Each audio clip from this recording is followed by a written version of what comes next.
So before we start, I want you to put your hands on both your ears and say, Lord, anoint my ears. Lord, anoint my ears. Anoint my ears to hear. If you're watching online, put your hands on your ears and say, anoint my ears to hear. Dad, would you take one and pass those around? This is a study guide that you can take home with you. All right.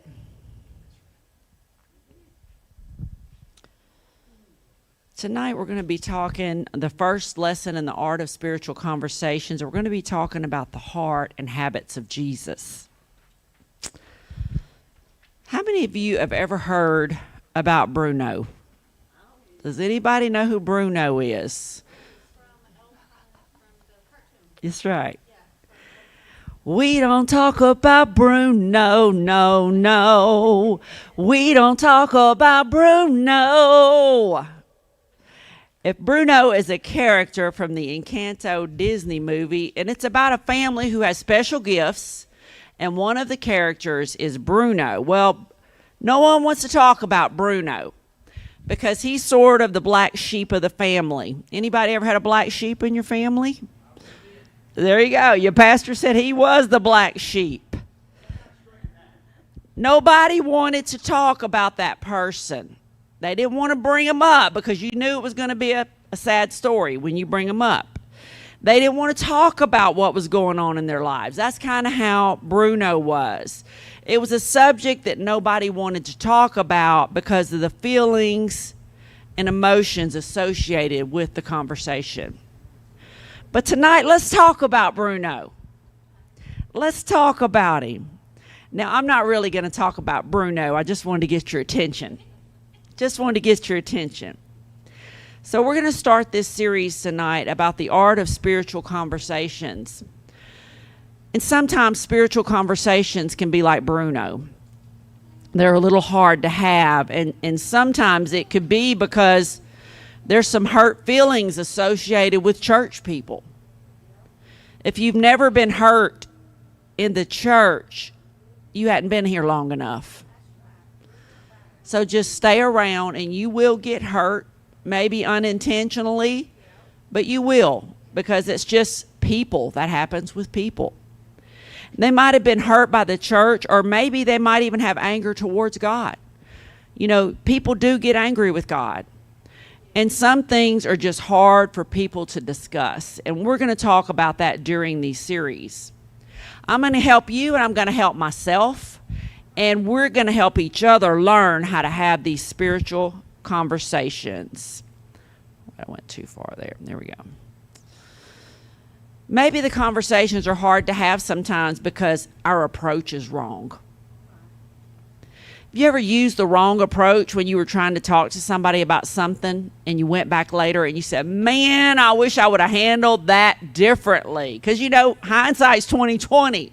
You look back on it and you're like, why did I let myself get so mad? Or I should have said this. I wish I would have said that. And sometimes you say the right thing, and it's the right thing to say, but it's at the wrong time. And when it's at the wrong time, it's still the wrong thing. One of the stories I was reading when I was studying for this lesson was about a lady who had gone to a funeral. And there was a woman there that had differing views of opinion than she did. And the funeral was of this woman's 9-month-old child that had a terminal disease, and the baby had died. And this mother whose baby had died was telling her, I don't understand. I don't understand why God took this child. Can you imagine? I imagine we might all have that question in that situation. But this fine spiritual Christian lady said, well, how's your heart with Jesus today? Right? Now, that might have been an okay thing to say, but it was at the worst possible time. It was at a time of loss and suffering and grief, and it didn't make any headway. In fact, the mother was angry about it, and she totally shut down any further conversation or relationship with that lady. Sometimes when we do that, we're stopping spiritual conversations that could have been had if we had had a little more wisdom. But we're going to dive deep into this in this series, and we're going to look at guess whose methods? Jesus. We're going to look at Jesus's methods. How did Jesus have spiritual conversations? And we're going to see how we can copy and mimic his methods in today's world. Not in the 1950s world, not in the 2050s world, but in the 2025 world that we live in right here, right now. Would you like to learn that? Let's first take a look at the heart and habits of Jesus. 1 John 2:6 tells us that whoever claims a living God must live as Jesus did. If you claim to be in the heart of God, you have to live like Jesus. If we want to be Christ-like, then wouldn't you have to know what he was like before you could be like him? We have to understand what being like Christ even means.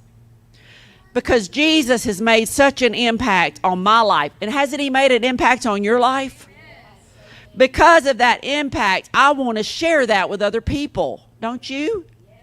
I want him to be able to make an impact on their lives like he's made on mine.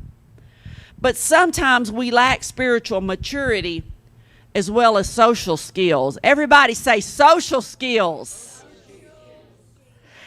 Sometimes we lack social skills and we lack spiritual maturity to talk about God in a way that's grace-giving and attractive to people who believe, say differently than we do. You see, I can talk to Sister Janie all day long about the Lord, about the Holy Ghost, about what God's doing in my life. You know why? Because she believes like me.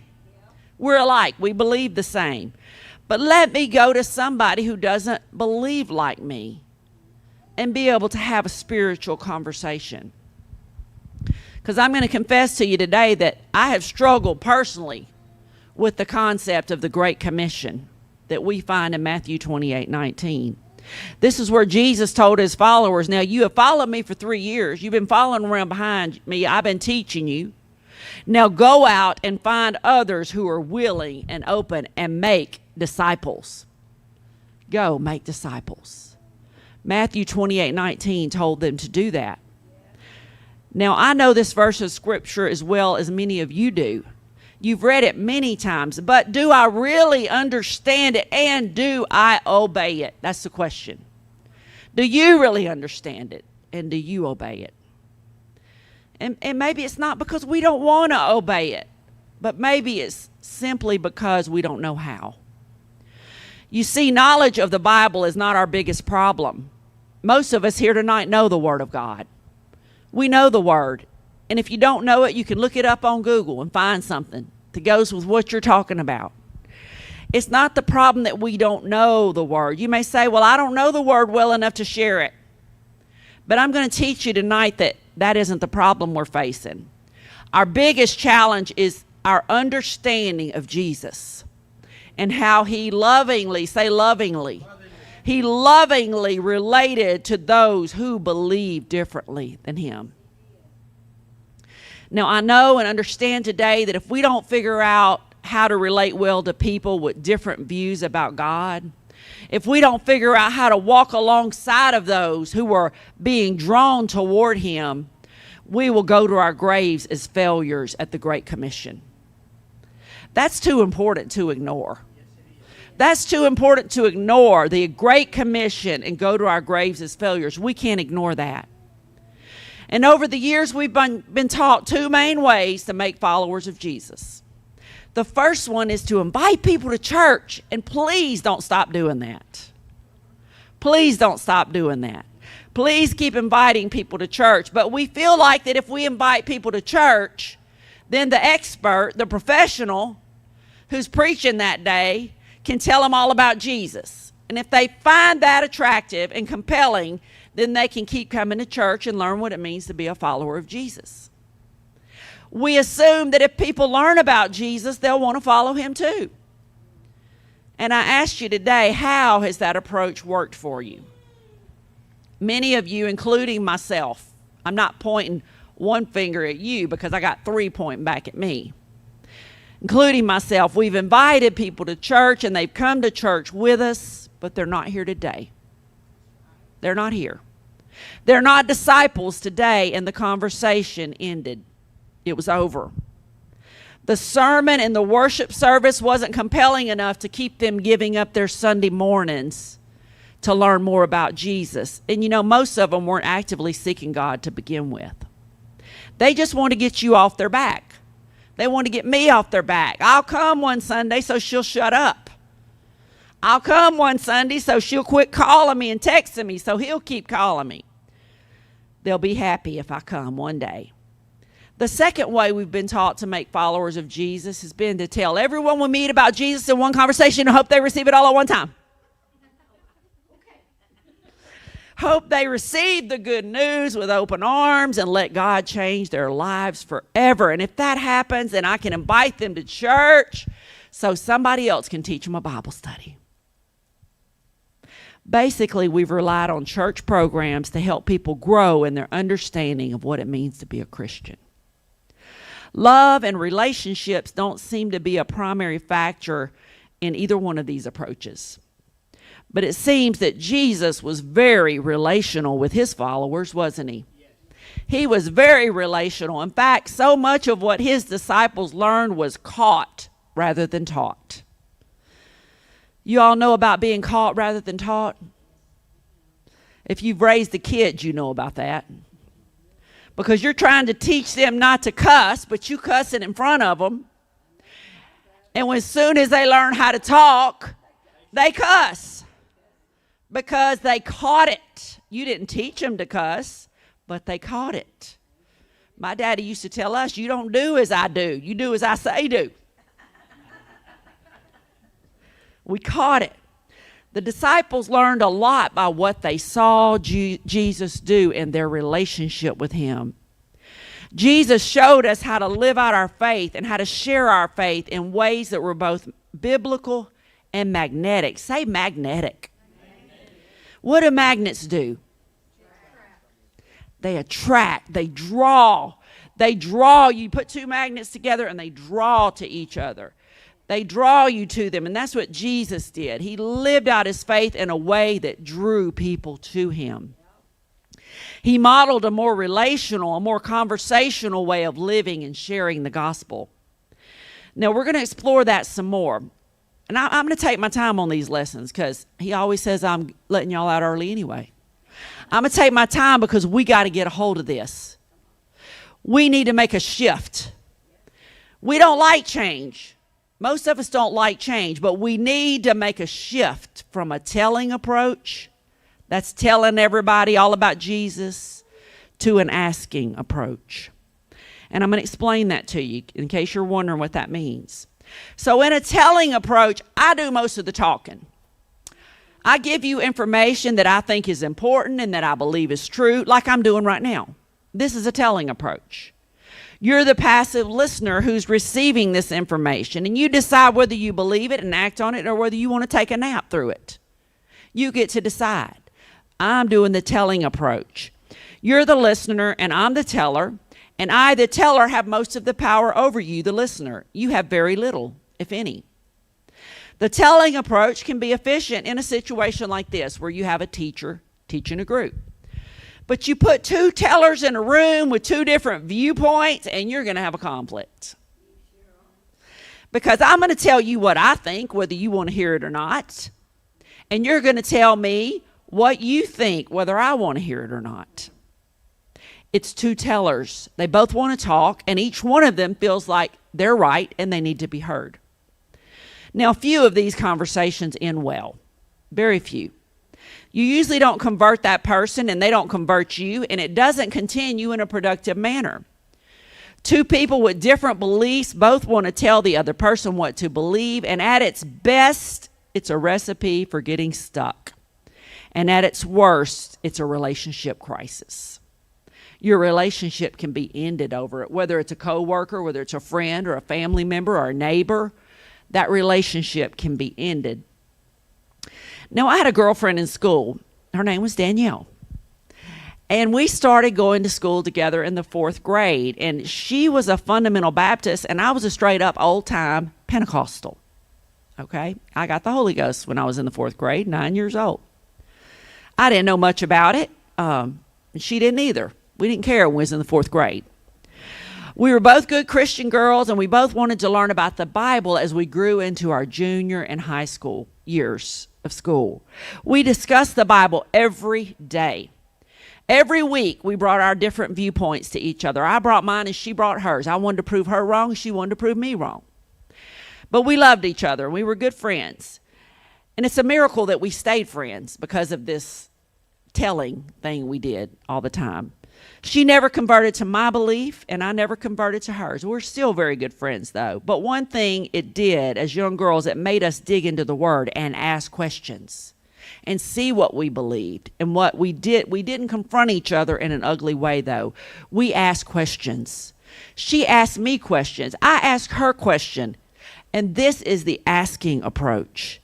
The asking approach, when you're getting into a relationship with somebody, it says, I'm curious about you. I want to know about you. My primary goal is to understand you and not just to tell you everything that I know and I want to pour on you. My goal is to get information about you, to love you. Our developing relationship is more valuable to me than any single moment of conversation we can have. My respect for you and my desire for you is to know you. And when you have that attitude, it takes precedence over your words.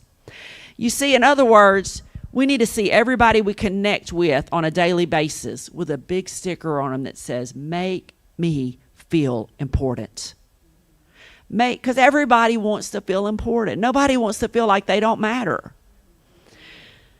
The bottom line is people don't care how much of the Bible you know. They don't care. They don't care how much you know until they know how much you care. And that's an old cliche, but it's still real and it's still true. The asking approach I'm teaching you about tonight, it can get messy. I'm going to go ahead and warn you. It can get messy.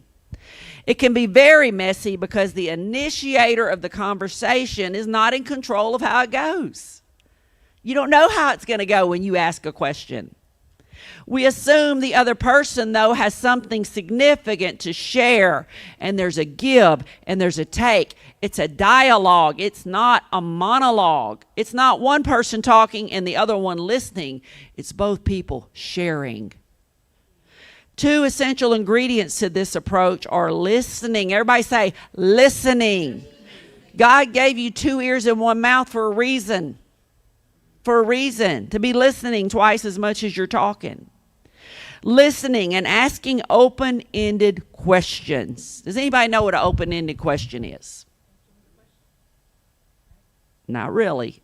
A question that can be answered that can lead into something else. Yes, and that it takes more than one word to answer, okay? There's questions that are not easily answered with 1 or 2 words. Have you ever tried to have a conversation with somebody and it feels like you're trying to pull teeth? You know, you say, well, how did your day go? And their answer is fine. Did anything happen at work today? No. You know, and it's like you cannot get a dialogue going. So you're just grasping at straws trying to find something to talk about. So what you have to learn to do is use open-ended questions that they can't easily answer with 1 or 2 words. Like, tell me how you felt about that situation that happened at work yesterday. They can't answer that with 1 question. They got to think about that. They got to say, how did I feel about that? We're going to talk more about open-ended questions later, but I'm just hit on it right now. These practices require the other person to think in order to respond. We see the asking approach the very first time in the Bible between God and Adam and Eve. They were in the garden. Adam and Eve had disobeyed God, and God already knew what had happened. He already knew because he's an all-knowing God. But instead of coming in and telling them what they had done, he asked a series of 4 questions. He said, where are you? Who told you you were naked? Have you eaten from the tree I commanded you not to eat? And what is it you have done? He asked them 4 questions. Now, why did God ask them 4 questions instead of just jumping on their case?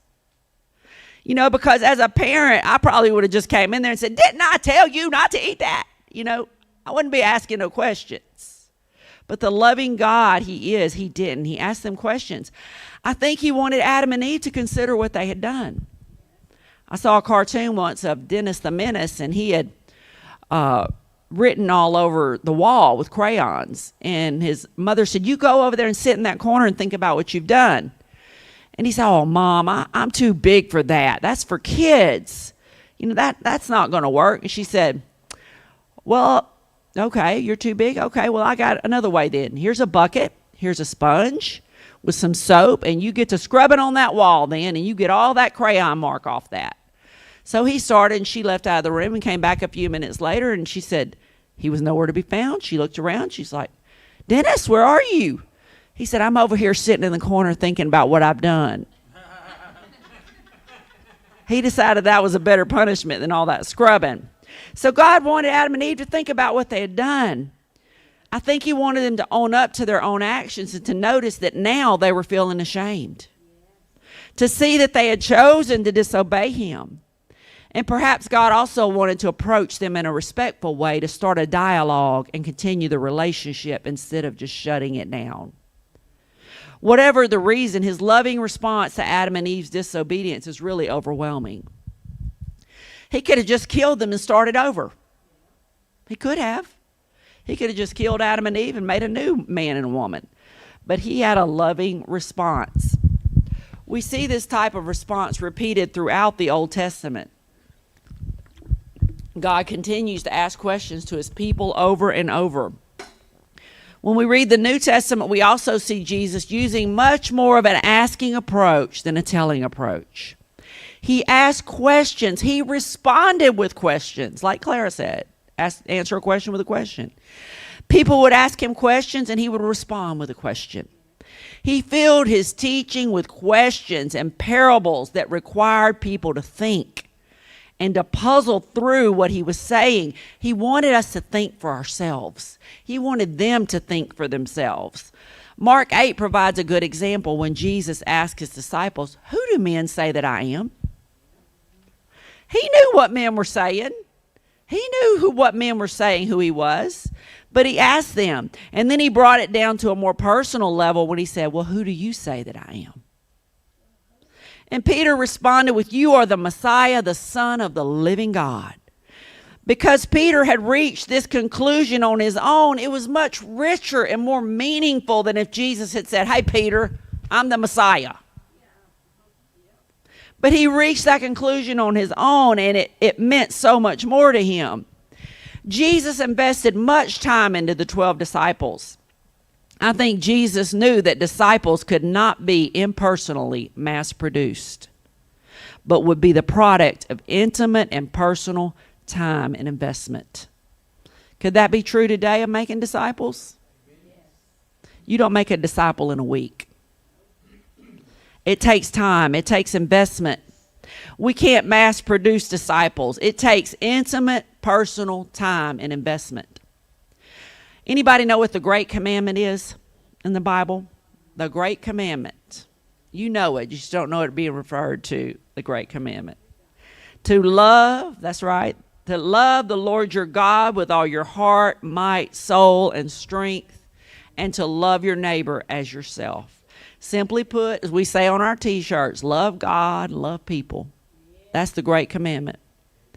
The Great Commandment is the foundation for the Great Commission to go make disciples. So around KOK, we love God, we love people, and we make disciples. We do them all. To make disciples of people outside of these four walls, you got to start by loving them. Loving them, building authentic friendships based on ordinary life circumstances. We're not going to build in proximity, people nearby. We're not going to build a disciple out of somebody in Venezuela. We got to build a disciple out of somebody close by, somebody near us, like our neighborhoods, our coffee shops, our workplaces, our basketball courts, golf courses, preschool play groups, wherever you find yourself. You might find yourself in a book club. You know, maybe some of y'all read. You might find yourself at a woman's sewing group, or you might find yourself at a men's fishing place. Wherever you find yourself, these are the places that we have to make disciples out of. These are the early stages of discipleship. The people that I just identified. Now, they may not all become a follower of Jesus. Everybody you develop a friendship with may not become a follower of Jesus. But when we actively love them, it puts us in a better position to discern who God might be drawing to himself. Because I understand, and I hope you understand, you're not drawing them. God's drawing them, and no man can come except God draws them. And these lessons I'm going to teach over the next few weeks, I'm going to present to you relational practices that Jesus used in the 4 Gospels. These practices are going to provide you with skills. Who wants skills? They're going to provide you with skills for those of you who want to walk the way of Jesus, because everybody don't want to walk the way of Jesus. But if you want to, I'm going to give you some practices that are going to help you. It's going to help you develop relationships and use an asking approach to pursue vibrant, exciting, vital conversations about God. Walking in the way of Jesus, it's an exciting adventure. It really is. And it's going to allow you to make disciples in a way that's natural. Say natural. You hate to have a friendship where you feel like you're walking around on eggshells all the time, right? It's not natural. We're going to find out how to make disciples in a way that's natural, not weird, not crazy. It's going to be natural. It's going to be life-giving and natural. It's going to change your life and the lives of people around you. So let's first rediscover the practices that Jesus used, and you may already know them. In fact, some of you may already be using them. Matthew 10:42, it says, "Whosoever shall give to drink one of these little ones a cup of cold water in the name of this disciple, verily I say unto you, he shall in no wise lose his reward." How many of you love watching sports and seeing somebody hit a grand slam home run to win the game? The Texans, man, they hit a home run. That's exciting, isn't it? Sometimes we see some people in church and they seem like that all-star who just hit the grand slam. They can spread the good news not just with a base hit, but with a flashy grand slam. And they're just a pro at it. They can just talk to anybody, and people love to hear them. And sometimes that happens. And we can look at that and think, well, the ordinary stuff like a base hit, that sounds kind of boring after I saw that grand slam and 4 runs came in.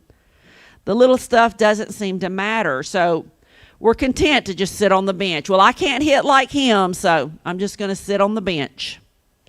Or maybe we decide we're not even needed on the team and we just head for the bleachers to watch the game. I can't even get a base hit. I'm just going to go sit in the bleachers and eat popcorn. We're not even ready for that. But what if we change our perspective tonight and we realize that ordinary stuff does matter? Ordinary stuff matters. It does count. He said cups of cold water. Just a cup of cold water. Have you ever seen kids playing t-ball? The t-ball introduces kids to baseball by trying to help them develop simple skills and have fun. If you watch a t-ball game, you'll see little Johnny step up to the plate. There's a stationary ball sitting on a plastic tee, and little Johnny takes a whack at that ball, but he hits the plastic stand instead. And the ball falls to the ground, rolls off a few feet into the infield. All the parents start cheering. Woo! Yeah, little Johnny. They're cheering as he takes off straight for third base. He's running as fast as he can. His dad and his mom jump up to cheer him on, and his coach redirects him. Oh, come over here to first base. That's third base. His coach is redirecting him, and all the while the parents are going wild because little Johnny gave it his best try. You gave it your best shot, buddy. You gave it your best try. In t-ball, everybody plays. Everybody cheers for the littlest attempt, and everybody gets a trophy. They don't even keep score. What if we applied this t-ball mentality to evangelism and discipleship? What would happen? First, I want to remind you, though, tonight that every one of you that's a follower of Jesus, you've been picked for the team. He picked you. I don't know about y'all, but I was the last one picked on every sporting event when I was in school. I'm not athletic at all. I'm clumsy. I'm just not athletic. And, they'd be picking, and I'd be standing over there like, oh, nobody's going to pick me. I'm the last one. That's an awful feeling in and ever. You probably don't know because you like your mama. Y'all athletic. First one's picked. I bet when they was picking teams, they said, Dorothy, I want her first. But you've been picked for the team. Jesus himself said in John 15:16, you did not choose me. I have chosen you that you might go and bear fruit that will last. The God of the universe handpicked you. Say, he picked me. He picked you to be on his team. Let that soak in for just a minute. He picked you. You're the first string. You were not created to sit on the bleachers and watch somebody else play the game. Now, if we're chosen for the team, then how can we each get in the game of making disciples? How are we going to get in the game? And what if there are just some simple steps to help us all get in the game? And what if the little stuff does count? The little stuff seemed to matter to Jesus. He clapped. He applauded the widow woman that gave 2 mites, 2 coins. He blessed and he multiplied the little loaves of fishes to feed multitudes.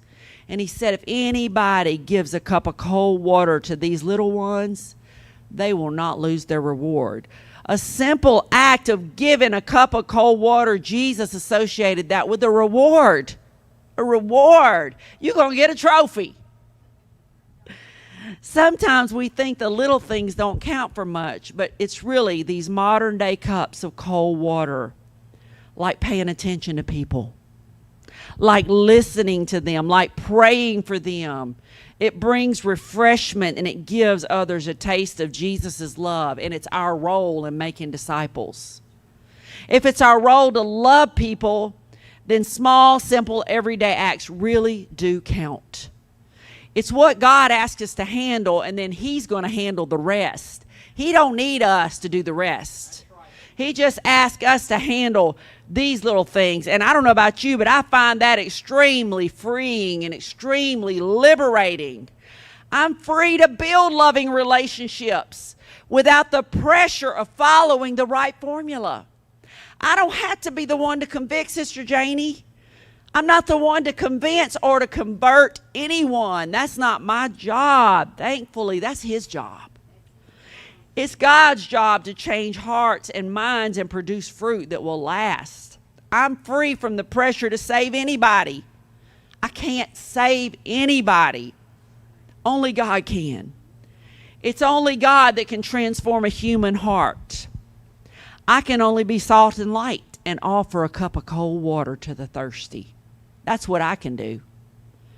Think about how Jesus started the conversation with the Samaritan woman at the well. Everybody know that story? He intentionally went out of his way to engage with her. He didn't have to go that way. He went out of his way. He took time out of his busy schedule to notice her. He asked her a simple question. He said, would you give me a drink of water? Now, Jesus, he could have spoke to the rock and water could have came right out. He didn't need her to get a drink. He could have created water any way he wanted to. He didn't need to interact with this woman for water, but he did. And he engaged with her in a way that was natural. Say it was natural. It was natural for him to be at a well and ask for some water, right? It wasn't weird. It wasn't creepy. It wasn't like, oh, I need to get to the other side before that one comes after me. He's weird or she's weird. It was not creepy. It was natural. It wasn't a weird, uncanny, canned response. Hey, have you heard about Jesus? No, it was not a weird, canned response like that. It wasn't canned. It wasn't something that was rehearsed. My pastor told me I need to take you down this road to salvation. No, it wasn't like that. It wasn't rehearsed. It was just natural. It was natural because relationships start with natural questions and actions that build bridges and encourage trust with simple relational skills. Jesus demonstrated love and compassion. God is love. His question began a deep conversation that had rippling spiritual consequences for her. Jesus was always noticing people. He noticed little things. He noticed Zacchaeus up in the tree. He was just passing by and noticed him up there. He noticed the woman that touched the hem of his garment. What if we began to notice people the way Jesus did? The interaction with the Samaritan woman began with Jesus' ability to engage in a conversation with her, a meaningful conversation. And that same thing is true with you and me. It's true. Even if people don't know God, they can recognize the power of a significant conversation that allows them to feel real, that real people notice them. Our challenge, though, is that in spiritual matters, it can easily become negatively charged. What do they say? Don't talk about money, politics, or religion. It can easily become negatively charged. Even simple interactions and ordinary conversations can become difficult. Why is that? It's generally because, and I hate to say this, please don't shoot the messenger. It's generally because we are poor conversationalists. Some of us talk way too much and we listen way too little. We freely offer unsolicited advice, unsolicited opinions, unsolicited information about every subject. We have an opinion and we want you to hear it. Our attention spans are short and we form responses while others are still speaking. We're not even listening to what they're saying. We don't care. We check out. I'm going to be honest with you. I have checked out before. When conversations have gone long, I'm still saying yes, yes, yes. And I'm not there. Terry was reminding me of a story we heard about two psychiatrists talking. They were getting on the elevator. One of them was just, his tie was undone. His hair was messed up. He was just a mess. And the other one was, he was fresh and nice like he came in. He was just sitting there and he goes, man, I don't know how you look like that, after listening to these people all day long like we have to listen to. And he said, who listens? In other words, he wasn't listening to his patients. He was fine. But we got these opinions. We want you to hear them. We want you to hear all about us. And we're going ahead of thinking in our head. We're thinking in our heads about what we're going to say in response to what somebody's saying, and we're not really hearing what they're saying. Sometimes we finish their sentence for them before they can even get it out. We just jump in the middle of it and finish it. We just want to talk. We want to talk.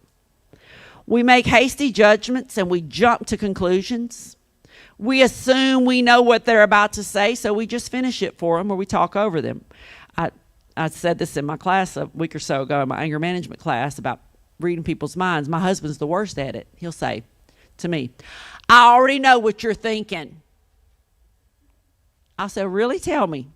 And he'll tell me what he thinks I'm thinking, and I'll be like, you couldn't be further from the truth. I'm not thinking that. But you see, we think we know what somebody's thinking. So we already know we're going to finish what they're saying, and we try to talk over them. And some of us talk over people, and we talk for them. We tend to cast our judgments quickly. Most of us are generally not curious about other people. We don't really want to know. We're more inclined to talk about ourselves than to ask about them. Some of us just avoid entering a conversation at all. We don't even want to have a conversation. We just hide. And if we're not good at ordinary conversations, how in the world are we going to begin to talk about spiritual conversations and spiritual matters? So let's be honest tonight. Even if we're good at ordinary conversations, and even if we're the best conversationalists, even if we can talk up a storm and people love to talk to us and we love to talk to them, we're not good at God talk with our family, with our friends, with our co-workers, with our neighbors, or our classmates. Loving people and participating in the disciple-making process inevitably means talking with people in ways that are going to nudge them toward Jesus. Not in ways that say, I can't wait to get away from that person. I am never going back to that place again. No, we want to talk to them in ways that they feel good when they leave our presence. Somebody said, Jesus don't care about your feelings. Oh, but he does. He does care about your feelings, and you should care about the feelings of others. We need to talk in ways that's going to push them to Jesus. So to be a disciple maker, we all need to improve. Say, I need to improve. We need to improve our conversational ability in order to engage the spiritually curious or hungry and begin a journey with them to discover God and his word. Let me say this. Everybody you meet is not going to be interested in God and his word. They're not going to care what you've got to say about Jesus. And in that case, move on. Move on to somebody else, because the timing just may not be right. Wherever they are, they may be in a spot where God's not drawing them. And if they're not interested when you've built this relationship and you begin to talk about Jesus, then don't keep trying to talk about it. Let it go. Pray over them, and the timing will be right. But wherever you are, you need to figure out how to get into the lives of unbelievers. How can I get into a life of an unbeliever? I don't mean meet them down at Whiskey River on Saturday night. I don't mean that way. You can get into unbelievers' lives that way. I mean get into their lives individually. Christianity has become too impersonal. I'm getting ready to get finished. Y'all don't get nervous on me. Christianity has become too impersonal. People in the church have gotten to where they don't know how to look an unbeliever in the eye and actually love them and carry on a conversation with them about their work, about their school, about their life. Every conversation you have doesn't have to be about Jesus. It doesn't. You lead up to that after you've built a relationship with them. It's a lot harder to go into the world and believe and build relationships with people who don't believe like you and who don't think like you. Most people won't make the effort it requires. It's not because we don't love Jesus. We do love him. It's just that we don't know how to engage with someone who doesn't believe like us. We feel like we got to bring them over to our way of thinking. We're compelled to do that, and many times that just starts an argument, and it hurts the relationship. And as Christians, we desire to see the world changed and redeemed, so we should view these people as opportunities. Opportunities. People crave engagement. I love to be engaged with another person. I don't mean engaged to marry. I love to be engaged with somebody that I love to talk to them about something I'm interested in, something they're interested in. How many love to have a conversation like that with somebody when you're loving what they're saying and they're loving what you're saying, and you just G-ing and hawing, you finish something, they say something, it's awesome. We're having a conversation. Whatever it's about, whether it's fishing or golfing or a hobby that you love. People crave that. They want that. They want someone to acknowledge and respect their thoughts and feelings. Living in this technologically connected but relationally disconnected culture. Let me say that again. Living in this technologically connected, we're all connected, but relationally disconnected culture, engaging in a simple conversation practice will communicate the unconditional love of Jesus all around us. How many times have you gone into a doctor's office, a school office, somewhere where people are, and you don't even look at them in the eye? You don't even look at the people that are sitting around you. The first thing you do is get this out, and you start scrolling and looking. There's no interaction. Before we had these, Janie, what did we do? We talked. We said, hey, how you doing today? You having a good week? We started up a conversation. We tried to have conversations, but we're relationally disconnected in this culture that we're in. So when we do start communicating with people and talking to them, it's showing them this person's different. I've never seen somebody like this.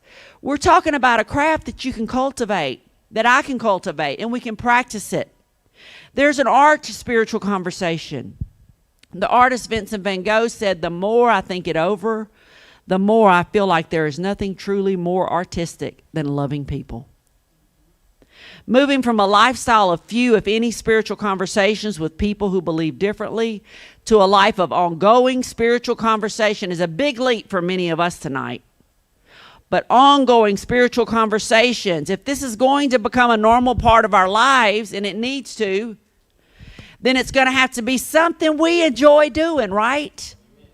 It can't be like, oh my God, I got to have a spiritual conversation with somebody. Oh God, help me, Jesus. No, it can't be like that. It's got to be something you enjoy. And that's why we're teaching these lessons, and we want to help provide a spiritual pathway to spiritual conversations with activities that can be done by ordinary people as just a part of your normal everyday life. No special training, no unusual courage is required. It's the little stuff that counts, like cups of cold water. Cups of cold water. I got y'all out.